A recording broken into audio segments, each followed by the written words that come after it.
Hi all my viewers.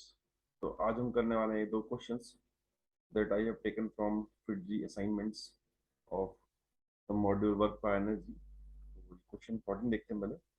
A particle is hanging from a fixed point O by means of a string of length A.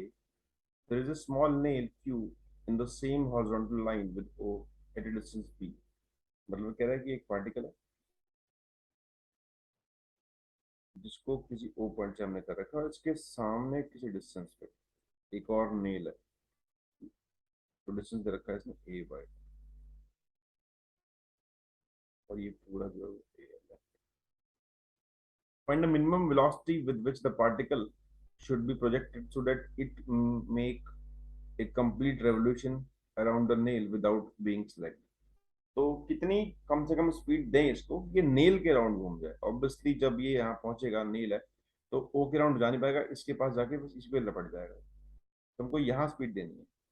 तो पहला को ये पता होना चाहिए कि किसी पार्टिकल को अगर हम स्पीड देते हैं तो कितनी स्पीड देनी पड़ती है सर्कल पूरा करने के लिए। नॉर्मली यहाँ पे चाहिए होती है स्पीड 5 GL कम से कम, जो कि यहाँ पे जाके हो जाती है 3 GL, और यहाँ पे होती है GL। तो इस पॉइंट पे लोएस्ट पे दोगे तो 5 GL चाहिए, मिडिल पे दोगे 3 GL चाहिए, टॉप पे GL होना चाहिए, सर्कल पूरा हो जाता है। दैट मीन्स कि अगर आप बात करोगे कि इस पॉइंट के आउट करना है तो यहाँ पे कितनी स्पीड चाहिए होगी हॉरिजॉन्टल पोजीशन पे, तो this you can find by using √3G। और इस रस्सी की लंबाई जो है ये अब Q हो गया, वो पॉइंट जिसको ऑसिलेट कर रहा है, तो A/3 है, टोटल A है, तो ये हो जाएगा A-A/3 दैट इज 2A/3। तो लंबाई रस्सी की ये हो गई 2A/3। तो यहाँ स्पीड जो आएगी it is equal to 2GA होनी चाहिए सर्कल पूरा करने के लिए। अब हम यहाँ से यहाँ तक, हमें ये पॉइंट पता, ये पॉइंट पता, यहाँ स्पीड इतनी होनी चाहिए, हमको तो ए पे स्पीड चाहिए, यू निकालना है। तो लेट्स डू वन थिंग कि ए से लेकर बी तक हम कंजर्वेशन एनर्जी लगा लेते हैं। ये work energy theorem. So u initial plus k initial equal to u final plus k. ए और बी के बीच में लगा रहा हूँ, ये हमारा ग्राउंड हो गया। यू ए पे 0 हो गया, काइनेटिक ए पता नहीं निकालनी है, वही निकालनी है। यू फाइनल ए बी पे mg हो जाएगा, काइनेटिक बी पे हाफ m कर देते हैं v², तो 2GA हो जाएगा। तो this is equal to u² by 2 4G। तो u is equal to 2V। इसका आंसर हो जाएगा। बॉटम मोस्ट पॉइंट पे इतनी स्पीड देनी पड़ेगी। तो बहुत इजी क्वेश्चन है, ऐसा क्वेश्चन एक एडवांस में भी आ चुका है, तो इम्पोर्टेंट है। अच्छा, ये बात करते हैं क्वेश्चन नंबर 14 की। अब करते हैं 15 की बात। An automobile of mass m accelerates starting from rest while the engine supplies constant power p. Show that velocity is given as a function of time. तो इंजन कांस्टेंट पावर दे रहा है, दैट मीन्स कि जो power होता है, power is equal to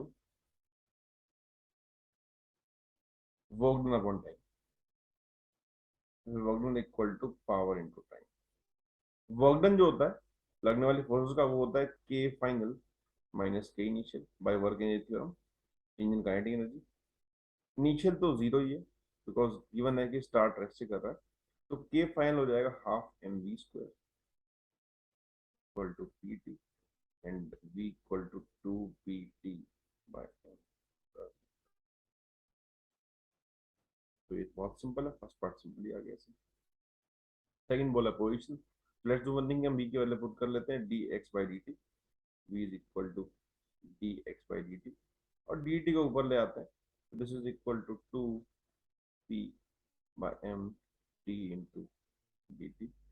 ये t भी रूट में ही है तो 1/2 रहेगा, and this is equal to x edit कर लिया, under root 2p by m t की पावर 3/2 अपॉन। इसको फर्दर सॉल्व करोगे तो यू विल गेट 3। 2 को अंदर ले लेते हैं यहाँ पे रूट के अंदर, तो ये 2 4 8 हो जाएगा। टी भी ले लेते हैं यहाँ पे 9m, और टी बाहर रहेगा 3/2। कोई इजीली निकाल सकते हैं। क्यू हो गया। तो all about this question, this two question. Thanks for watching.